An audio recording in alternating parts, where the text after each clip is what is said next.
ఆ ₹5 వ్రతకల్పన బుక్ చూస్తే ఎక్కడ లేని కోపం వస్తది. ఏరా నాకు అర్థం కాదు, ఎన్ని సంవత్సరాల నుంచి నా పూజలు చేస్తున్నారు, ఒక్కడికి నా కథ గుర్తుండదేట్రా యాదవ్ వల్లారా. ఓ నా బుక్ లో చూసిన దాన్నైనా తిన్నంగా చదువుతారా అంటే అది ఉండదు. ఏదో బాగా అటర్ ఫ్లాప్ అయిపోయిన తెలుగు సినిమాకి రివ్యూ చెప్పినట్టు చదువుతారు ఒక్కొక్కడును. ఇంకా తర్వాత 9 రాత్రుల పాటు నాకు ఎన్ని సినిమాలు చూపించాలో అన్ని సినిమాలు చూపిస్తారా.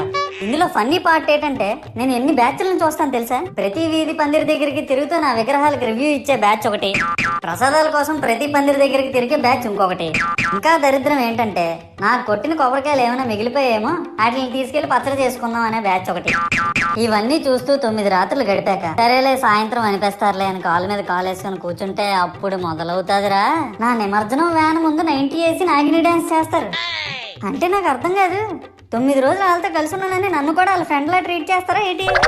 అబ్బా అబ్బా అబ్బా అబ్బా, మునిగినంత వరకు మనశ్శాంతి ఉండదురా బాబు.